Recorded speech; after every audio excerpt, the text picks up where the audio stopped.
हरदीप जी और मिसेस पुरी से अनुरोध कि श्लोक 5.6 पर अपने विचार रखें और बाकी लोग बाद में अपना टेक अवे बताएंगे।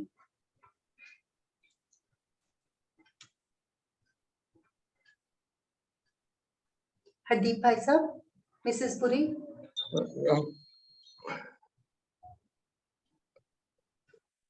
हरदीप जी बोलो, फिर मैं। हाँ नहीं, आप बोलिए प्लीज, मेरी प्रिपरेशन नहीं है। मैं बीच में ना, मेरा कोई ना कोई गेस्ट आ रहा है तो मैं बीच बीच में स्किप करता हूँ, प्लीज। संन्यासु महाभाव दुख माप्तु तुम योगतः योग युक्तो मुनिर्ब्रह्म।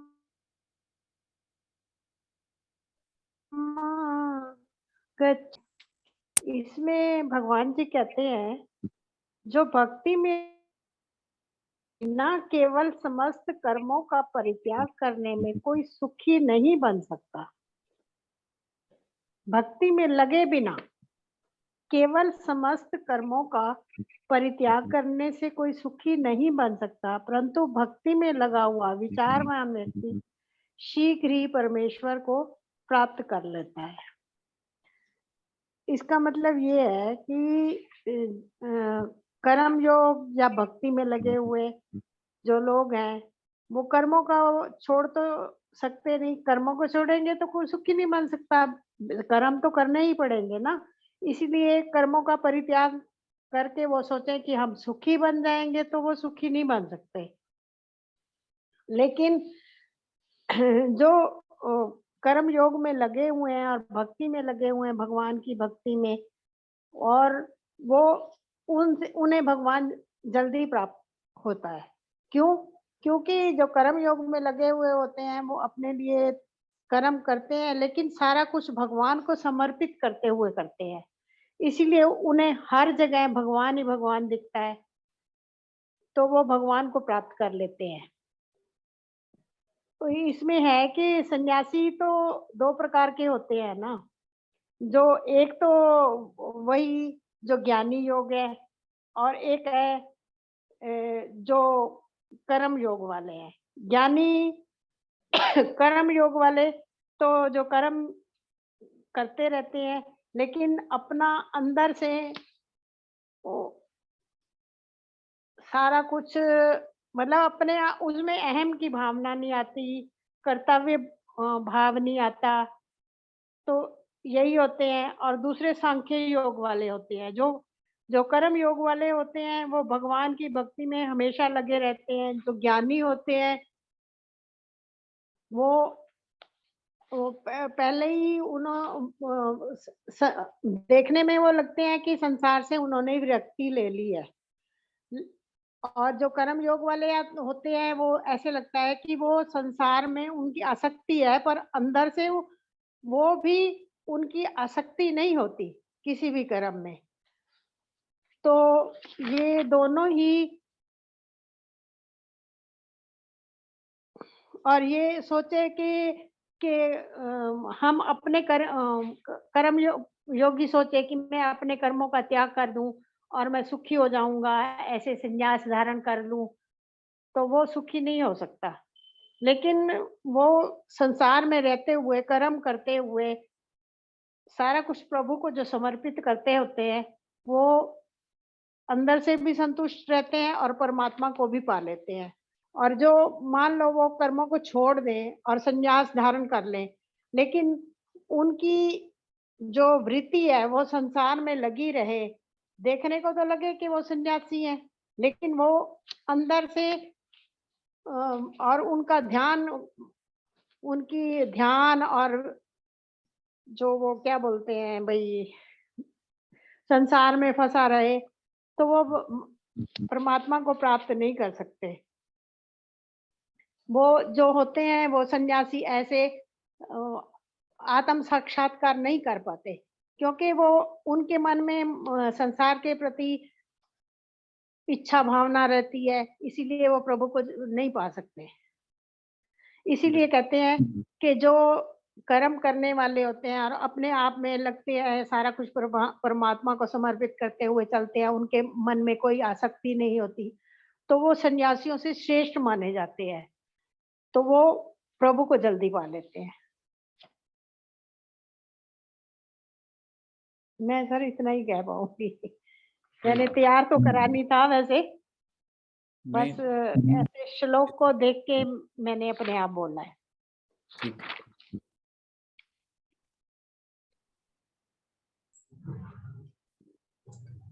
कोई और अगर रखना चाहे विचार इस श्लोक पर, आज 2 ही श्लोक लेंगे।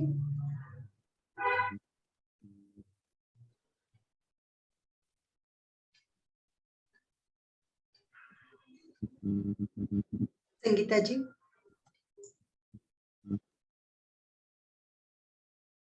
सर इसका मतलब ये हुआ कि इस श्लोक में भगवान ये कह रहे हैं कि जो सांख्य योग है या जो कर्म संन्यास है वो कर्म योग को सिद्ध किए बिना पॉसिबल नहीं है, लेकिन कर्म योग बिना सांख्य योग को सिद्ध किए बिना पॉसिबल है। ये तो है ना? तो मतलब इसका मतलब ये हुआ कि जो मतलब सांख्य योग के रास्ते पर भी चलना चाहते हैं उनको मतलब कर्म योग में है ना, क्योंकि देखो मेन पर्पस क्या है, मतलब राग और द्वेष से मुक्त होना, फल की आसक्ति से मुक्त होना। जब तक हम कर्म करेंगे नहीं तब तक हमें पता कैसे चलेगा कि हम इसमें आसक्त हैं या अनासक्त हैं। बिल्कुल बिल्कुल, है ना, मतलब इसका मतलब तो हम यही लेंगे ना। तो इसीलिए शायद भगवान ने, इसलिए जब तक केजी क्लास में नहीं, अगर मान लीजिए सांख्य योग हाई क्वालिफिकेशन भी है ना, बकौल आपके, बकौल भगवान कृष्ण के या बकौल सबके, है ना, तो भी अगर जब तक हम एबीसी नहीं सीखेंगे तो हम एबीसी वो अल्फाबेट्स तो लिमिट, पर उन लिमिटेड अल्फाबेट से अनलिमिटेड किताबें, अनलिमिटेड नॉवेल्स है ना लिखी जाती हैं। तो जब तक हमें उस एबीसी का ज्ञान नहीं होगा तो हमें ना तो 2 लेटर वर्ड पढ़ने आएंगे, ना 3 लेटर वर्ड पढ़ने आएंगे, ना फिर सेंटेंसेस पढ़ने आएंगे, ना नॉवेल्स पढ़ने आएंगे। Now you have hit the nail on the head. तो इसका अर्थ मतलब ये लिया जाना चाहिए, है ना। तो मतलब क्या है बेसिकली कि कर्मों के बदले में कुछ भी ना पाने की इच्छा। बिल्कुल, चाहे वो कर्म हम विचार के स्तर पे कर रहे हैं, चाहे वो कर्म हम आचार या व्यवहार के स्तर पे कर रहे हैं। विचार के स्तर पे कर रहे हैं तो वो सांख्य योग है, व्यवहार के स्तर पे कर रहे हैं तो वो कर्म योग है। सोचना भी तो एक कर्म है ना सर, मतलब अगर हम, है ना, तो मतलब लेकिन खाली जब सेकंड श्लोक पे मेरी बारी आई थी तो मैंने यही बात, मतलब जब पढ़ने के बाद भी, समझने के बाद भी मुझे यही समझ में आया था कि विचार के स्तर पे कुछ बातों को समझ जाने के बाद भी जब हम उसको व्यवहार के स्तर पे लाते हैं तो हम हम उसे नहीं ला पाते उतनी आसानी से। मतलब विचार के स्तर पे समझना अलग बात है, लेकिन उसको व्यवहार में लाना ज्यादा जरूरी है। तो व्यवहार में लाकर ही वो अपने सही और सच्चे स्वरूप में हमारे विचारों में स्थित हो सकती हैं, नहीं तो खाली मतलब किताबी ज्ञान है। फिर एक इंट्रोवर्ट जो है वो हम मान सकते हैं कि भी वो विचार के थ्रू कर्म कर रहा है, जी ठीक है ना जी। लेकिन अगर उसकी इच्छाएं अभी खत्म नहीं हुई हैं, अभी उसकी आसक्ति खत्म नहीं हुई है, राग द्वेष, क्योंकि विचारवान व्यक्ति के भी राग द्वेष हो सकते हैं, इच्छाएं हो सकती है ना, तो मार्ग तो उसके लिए भी कर्म योगी है ना। मार्ग तो उसके लिए भी कर्म। तो वही बात होगी है ना, हाँ, कि एबीसी क ख ग सीखे बिना हम लोग बड़ी बड़ी नॉवेल्स, किताबें, कहानियां ना लिख सकते हैं, ना पढ़ सकते हैं, ना उनके बारे में चर्चा कर सकते हैं। तो इसलिए ये ज्यादा इम्पोर्टेंट भी है। इसलिए जो बेस है हमारा एक तरह से, जो कि अगर स्ट्रांग नहीं होगा तो सांख्य योग की इमारत उस पर बड़ी कमजोर खड़ी होगी, भले ही बाहर से वो विशाल क्यों ना दिखाई दे। हाँ, और वो जो इमारत है वो ज्यादा देर टिकेगी नहीं, कभी भी गिर जाएगी। तो मुझे इस 6th श्लोक में ये बात समझ में आई। चलिए, थैंक यू। सर अभी कुछ दिन पहले ना मेरी किसी फ्रेंड से बात हो रही थी, तो उसकी काफी डिस्टर्ब जैसे लाइफ रही है हमेशा ही।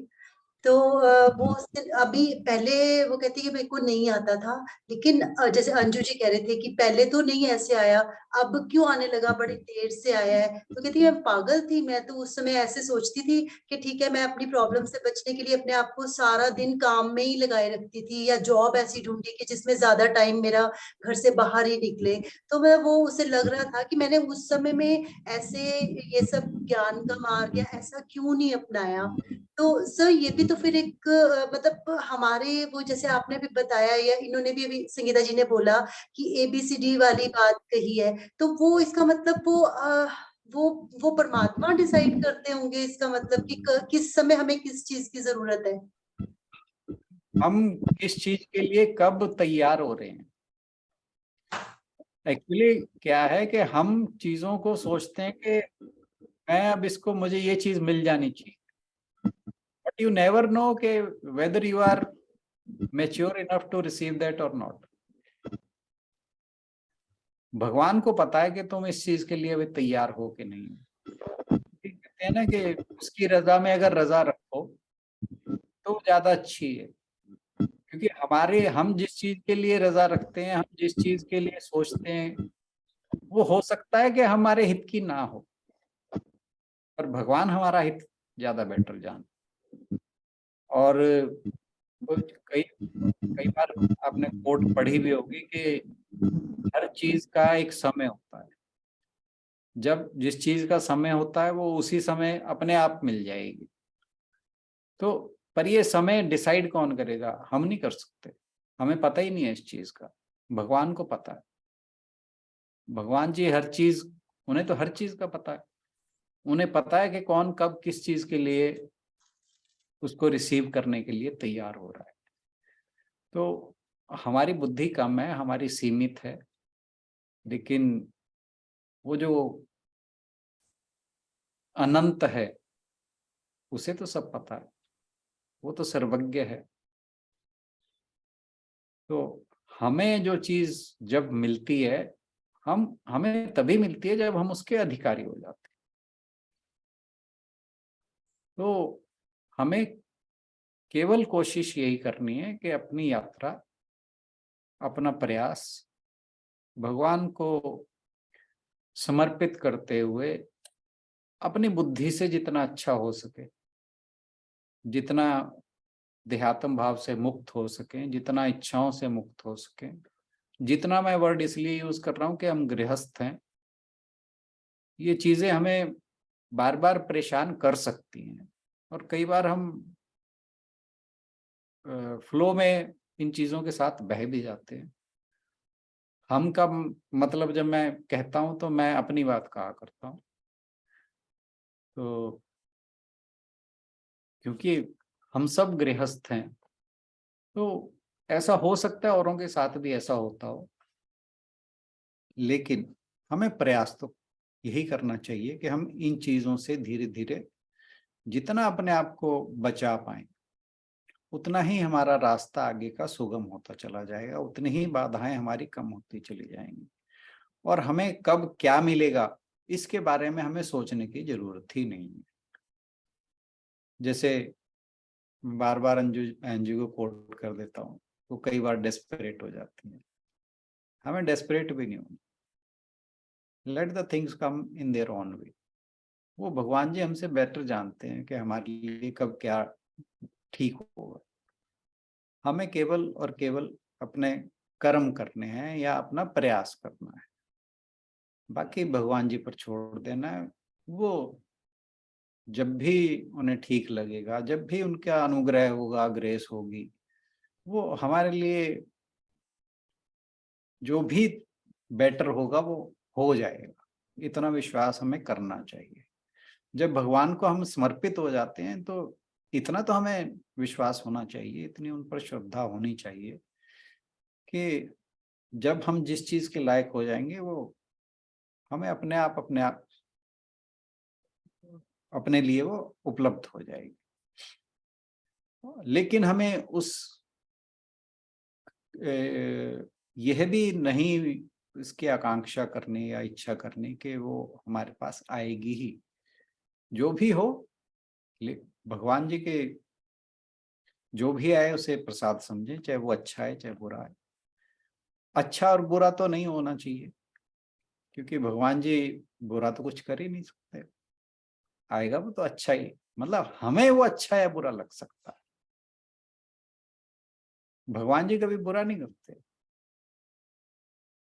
कोई द्वेष, कुछ गलत, कोई नेगेटिव कन्नोटेशन तो भगवान के यहाँ है ही नहीं। वो तो जो भी करते हैं वो अच्छा ही कर रहे हो, हमारे लाभ के लिए, हमारे हित के लिए कर रहे होते। लेकिन हम अपने राग द्वेष के चलते उन चीजों को कई बार अच्छा समझते हैं, कई बार नहीं समझते। वो हमारी प्रॉब्लम है, भगवान जी की प्रॉब्लम नहीं है। परंतु अगर हम एक प्रसाद बुद्धि अपने अंदर डेवलप कर लें कि नहीं, जो आ रहा है वो बहुत अच्छा है, और क्योंकि वो भगवान जी दे रहे हैं तो जरूर इसमें कोई ना कोई अच्छी बात होगी। फिर अगर हमें कभी लगा भी था कि वो अच्छा नहीं है, तो अपने आप अच्छा लगेगा। यही भगवान जी की ग्रेस है, और इसी का हमें इंतजार करना चाहिए।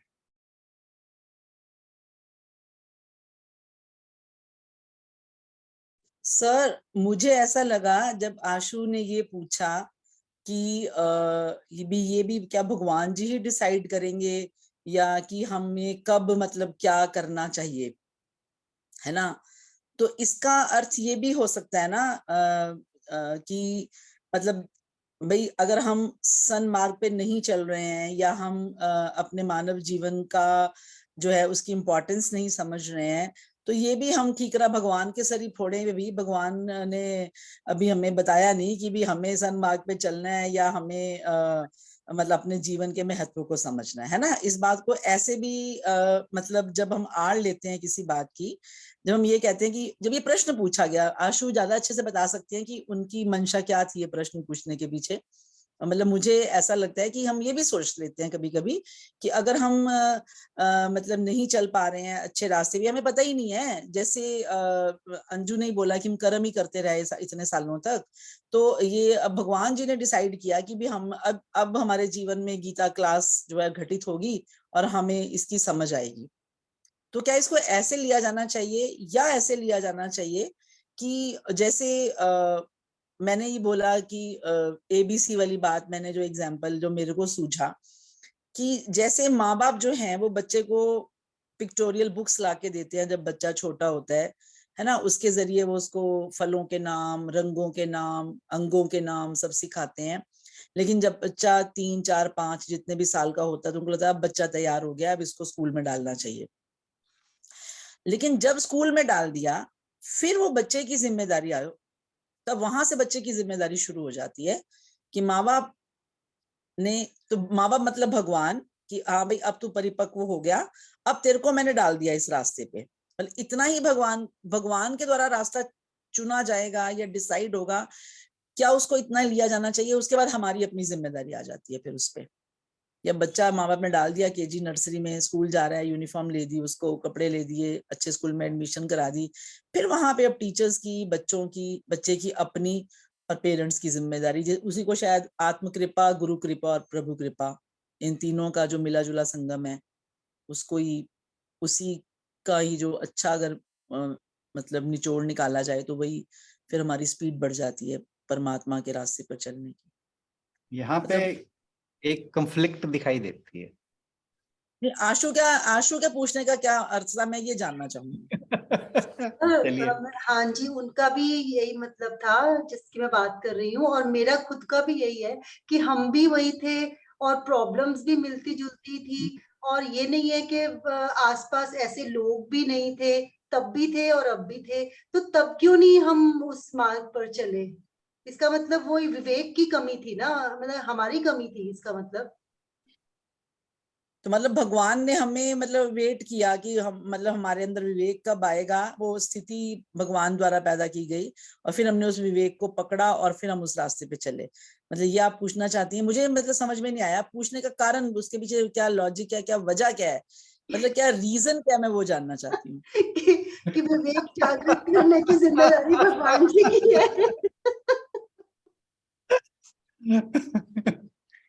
क्योंकि सर नहीं, मेरा ना आगे बढ़ूंगी इस प्रश्न पे आगे। मेरा मतलब कहने का ये है कि जैसे हम कर्म कर रहे थे, मुझे पता है आप कहाँ जाने वाले हो। नहीं आप तो सर अंतर्यामी हो गए हो। घट घट की जाने। मेरे को अपने स्टूडेंट्स का नहीं, पता होता है। मेरा हाँ बिल्कुल पता होता है। और सर की मैं तो बहुत ज्यादा टॉकेटिव स्टूडेंट हूँ सर की मैं। बहुत मतलब सर ऐसा है ना, जैसे अंजू ने भी बोला काम हमसे काम करते रहे। जब हमें ये विवेक जागृत होता है, जब हमें ये समझ आती है काम हम तब भी कर रहे हैं, काम उससे पहले भी कर रहे थे, है ना। पर सिर्फ इतना है कि जब हम कर्म को छोड़ के कर्म योग के रास्ते पे चलते हैं, तो फिर हम अपने हर कर्म को करते हुए ये देखते हैं कि वो निष्काम है या सकाम है। मतलब वो देखने की बुद्धि आ जाती है छोटे से छोटे कर्म को। बिल्कुल और यही कहने का मतलब था। हाँ, मैं आज तक समझ गई काम अंजू। तो सारे करते आए यस, और तब ये सोचा नहीं, अब ये सोचने लगे हैं, बस सिर्फ इतना ही फर्क आया है। वरना तो मेरे नेचर में कोई भी फर्क नहीं आया। मैं पहले भी ऐसी थी, इसी तरह काम किसी के लिए भी अगर मेरी भावना होती थी तो इसी तरह होती थी जैसे अब होती है। अगर किसी को क्या देने की मतलब कोई इच्छा होती थी तो तब भी ऐसी होती थी, अभी भी ऐसी होती है। बात करने की जो मेरा लहजा था तब भी ऐसा था, अब भी ऐसा है। सिर्फ अब अवेयरनेस आई है। ये एक चीज जरूर बदली है कि अवेयरनेस आई है। तो सर और मैं जो जानना चाहती हूँ ना वो ये है कि जैसे अवेयरनेस आई आप है, क्या जानना आशु की उम्र छोटी है, हमारी बड़ी है ना। अंजू की मुझे पता नहीं, पूछूंगी भी नहीं, आपकी इल मैनर्ड हो डिग्री, जाता है आपकी डिग्री। एक दूसरे की उम्र पूछना। नहीं पूछो ना, मेरा आई एम 62, कोई फर्क नहीं ओह पड़ता। Very good, we are same, okay, I am also. अच्छा, मैं ये कह रही थी कि जैसे इसमें पिछले जन्मों की यात्रा का हाथ है ना। अब आशु को इतनी छोटी उम्र में समझ आ गई, हमें अब जाके समझ में आई, है ना। तो ये मतलब 5 साल का बच्चा भी केजी में है, 10 साल का बच्चा भी केजी में है, 2 साल का बच्चा भी केजी में है, 60 का भी। मतलब वो 60 का, 62 का, हर उम्र का। तो मतलब ये परमात्मा डिसाइड करते हैं या हमारे पिछले जन्मों की यात्रा डिसाइड करती है। अब आपने मेरा क्वेश्चन पकड़ा है। मुझे मालूम था तेरा क्वेश्चन मुझे कहाँ पता से था शुरू कहाँ पहुंचेगी, कहाँ बात मुझे कल ही पता था। तो पहले बताते, मैं 5 मिनट क्यों वेस्ट करती बाकी सबके। मैंने तो आपको पहले ही कह दिया, तो मुझे पता था ये बात कहाँ पहुंचने वाली है। ये वेस्टेज नहीं है, मजा, हमें मजा आने लग गया है यार। अपने ग्रुप में बैठ के, चाहे हम गाने गाए अपने ग्रुप में बैठ के, तो भी मजा है। हाँ जी, सावित्री बहन कुछ कहना चाह रही है।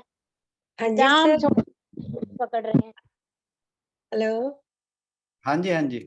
हाँ जी सर, मैं कल ही आशु से यही बात बोल रही थी कि जिस रास्ते पर मैं सब सुख भोगने के बाद चली हूँ, मतलब बच्चे सेटल्ड हैं, मतलब और मैं भी सेटल्ड हूँ, पेंशनर हूँ, तो लेकिन मैं अब चली हूँ और तू अभी से चली है, तो तेरे पे भगवान की कृपा है। बिल्कुल बिल्कुल ये बिल्कुल। कल ही बोल के हटी हूँ अभी आशु को मैं ये बात। मैं कहते आशु, तेरी और मेरी एज का बहुत फर्क है बेटा। बिल्कुल ठीक बात। वही आज वाली बात का वही कंटेक्ट आ गया, तो मेरे दिमाग में ये बात आई, कल मेरे दिमाग में यही बात आई थी, तो मैंने इसको बोला था आशु को, कोई मैंने कहा यू आर गुड, मैं कहा तू बहुत सही चल रही है बेटा। बात ये है कि जब हम गीता जी से जुड़ जाते हैं ना, तो चिंतन मनन तो हमारा चलता रहता है, हम ग्रुप के अलावा भी मन में चलता रहता है ना। सही तो सही। हाँ, ये बिल्कुल सही बात है, और यही खूबसूरती है इस यात्रा की, जिज्ञासु या साधक होने की यही खूबसूरती है। अब बात आती है जो संगीता बहन ने प्रश्न किया। इसमें 2 बातें हैं। एक तो ये कि is there a free will, ये बड़ा बड़ा डीप क्वेश्चन है ये। और हमें फ्री विल होते हुए भी फ्री विल नहीं है, फ्री विल है और नहीं भी। जब ये बात क्लियर होगी ना, फिर आपके सारे संशय मिट जाएंगे। एक चीज आप याद करिए, आपने ही प्रश्न किया था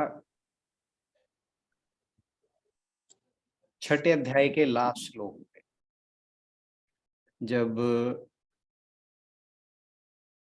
सूद सर करा रहे थे, क्वेश्चन था कि भगवान जी ने कहा कि ज्ञान योगी तो जो है, पर ज्ञान योगियों में भी मुझे भक्त श्रेष्ठ है, प्रिय हैं। तो आपने प्रश्न किया था कि भगवान जी ने ये बात क्यों कही थी। तो क्या है कि जो कर्म योगी है, अब पिछली बातों को थोड़ा सा अलग रख के सुनना, इन बातों को कहीं कहीं फिर वो क्लैश ना आ जाए, मैं इसलिए कह रहा हूं। कर्म योगी के मन में कहीं ना कहीं अहंकार रह जाता है कर्म करने का। वो क्यों आता है कि हम सोचते हैं कि मैं प्रयास कर रहा हूं, मैं कर्म कर रहा हूं, जबकि भगवान जी ने 3rd चैप्टर में कहा था कि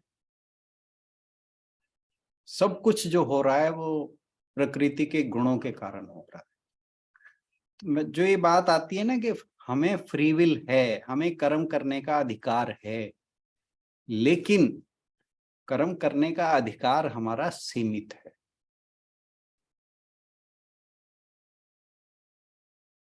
हमें लगता है कि हम कर्म कर रहे हैं, पर कर्म तो प्रकृति के गुणों के द्वारा हो रहे हैं। इंद्रियों का इंद्रियों के साथ व्यवहार है, उससे कर्म होते हैं। गुणों का गुणों से व्यापार है, उससे कारण कर्म होते हैं। और कर्ता हम इति मन्यते, वो जो अहंकार विमूढ़ आत्मा है वो ये सोचता है कि मैं कर रहा हूं। हमें लिमिटेड फ्री विल है, क्योंकि एक्चुअल विल तो भगवान जी की ही चलती है। जो कुछ सृष्टि में हो रहा है, जब सब कुछ करने वाले वो हैं, तो हम क्या कर सकते हैं? कुछ भी नहीं कर सकते। बट हैविंग सेड दैट, हम ये नहीं कह सकते कि सब ये तब होगा जब हमारा कंप्लीट सरेंडर, जब हमने सब कुछ छोड़ दिया, हमारा अहंकार खत्म हो गया, हम कुछ नहीं कर रहे, हमारा देहात्म भाव टोटली खत्म हो गया, तब जो कुछ हो रहा है वो ईश्वर कर रहा है। तो मतलब हम कहीं ना कहीं फंसे भी हुए हैं और कहीं ना कहीं मुक्त भी है। तो ये सिनेरियो जिस टाइम आपको क्लियर हो गया ना, उस समय सारे प्रश्न आपके सॉल्व हो जाते। पता नहीं मैं आपको समझा पाया हूं कि नहीं समझा पाया, पर मुझे क्लियर है एटलीस्ट ये बात। जी सर, मैं समझ पाई एक हूँ। बात और बताओ, मैंने इसको हाँ। ऐसे भी लिया आपके समझाने को, फ्री विल जैसे मतलब जो हम बंधे हुए हैं। फॉर एग्जाम्पल, जैसे मैं यहाँ रह रही हूँ पुणे में, तो मेरे को एक रूम दिया गया। बाला में मेरा पूरा घर है, यहाँ पे मैं एक रूम मेरा है ना, पूरा घर ही मेरा है, लेकिन एक रूम जहाँ पे मेरा अपना सामान पड़ा है। ये तो हो गया बंधी हुई विल, परमात्मा की विल एक तरह से। पर अब इस रूम को मैं गंदा रखती हूँ या साफ रखती हूँ या सजाती हूँ, है ना, या शैबी वे में है, या एक एक कोना सजा हुआ है, मैं कैसे यूटिलाइज कर रही हूँ एक एक कोने को, ये मेरी फ्री विल होगी। बिल्कुल बिल्कुल। वैसे ही जैसे एक डायरेक्टर जो है वो अपने कलाकारों को एक ही लाइन देता है बोलने के लिए स्क्रीन टेस्ट के टाइम, लेकिन लाइन एक है, भाव एक है, साइन ऑफ एक्सक्लेमेशन सेम है, करेक्टर एक है, बता दिया उसने सबको, पर कौन किस ढंग से अदायगी करता है, बिल्कुल बिल्कुल बिल्कुल, this is the free will. मैं इसको ऐसे दे रही हूँ, और मुझे ये बात बहुत अच्छे से सर समझ भी आ गई है।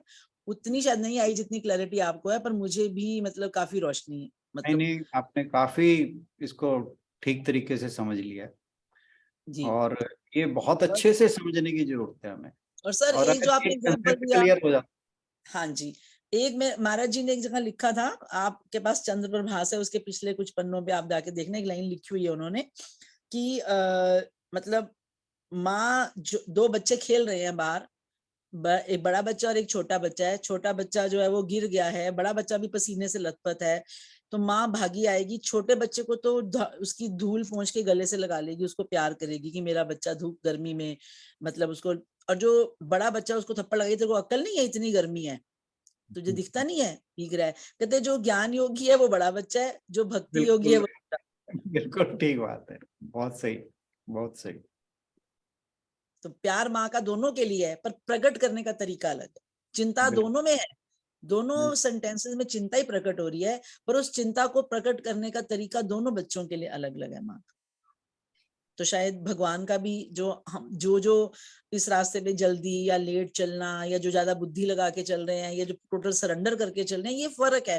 कृपा उसकी सब पे बरस रही है, चाहे 60 साल का है, कोई 62 का है, 33 का है, 34 का है, 40 का है, लेकिन वो तरीका अलग अलग है। मुझे लगता है ये जो छोटे छोटे नुआंसेस है ना, जी। यही गीता जी को कई बार कई लोगों को ये कहते हैं कि जी गीता जी में तो पैराडॉक्सिकल है सारी के सारा, चीजें समझ ही नहीं आती, वो तो कभी कुछ कह देते हैं, कभी कुछ कह देते हैं, बट ये बहुत छोटे छोटे नुआंसेस हैं, ये अगर जिसको समझ आ जाते हैं उसे गीता जी समझ आ जाती है। और हमें कोशिश यही करनी चाहिए कि इन चीजों को हम अच्छे से समझें, फिर हमारे जो ये संशय है ना, ये संशय खत्म होते चले जाते हैं, प्रश्न हमारे बहुत कम हो जाते हैं। प्रश्न तभी तक हैं जब तक हमें चीजें क्लियर नहीं हो रही, और गीता जी में ऐसी कोई चीज नहीं है जो क्लियर ना हो, डिपेंड करता है कि हम उसे कितने, वही फिर मेरे को आपकी वो एक आपने जो मैसेज भेजा था कि हम पहली बार पढ़ते हैं तो ऐसा लगता है, दूसरी बार लगते हैं, तीसरी बार पढ़ते हैं ऐसा लगता है, ये बार बार हमें जाने की जरूरत है वहां पे। जितनी बार पढ़ेंगे उतनी उसकी, और हर बार मैं तो कह रहा हूँ आप 25वीं बार पढ़ोगे, 50वीं बार पढ़ोगे, आपको फिर लगेगा कि कुछ नया पढ़ लिया। इतनी खूबसूरत है गीता जी, उनके अंदर गहराई इतनी है, वो तो मोती हैं, आप जितना गहरा चले जाते रहोगे उतने आपको बढ़िया बढ़िया मोती निकल के मिलते रहेंगे। सर सही है, लाइफ टाइम प्रोजेक्ट मिल गया। ये तो कई लाइफ का प्रोजेक्ट है जी। एक लाइफ का नहीं है। जितने जितनी ये लाइव्स पता नहीं कितनी निकाल रहे इस प्रोजेक्ट में, तो सही है। तो भगवान की कृपा होती है तभी कुछ ऐसा घटित होता है हमारे साथ, ऐसे अदरवाइज नहीं होता। हर एक की लाइफ में कहाँ आते हैं एक क्षण, ये बहुत बड़ी उनकी कृपा है हमारे ऊपर। बस भगवान करे ये ग्रुप बना रहे, ये लाइफ टाइम प्रोजेक्ट ऐसे चलता रहे, परमात्मा की ये दया रहे बस। वो उन्हीं की इच्छा है, वो उनका हाँ, प्यार है, उनका। नहीं तो दया ही मांग रही हूँ मैं भी।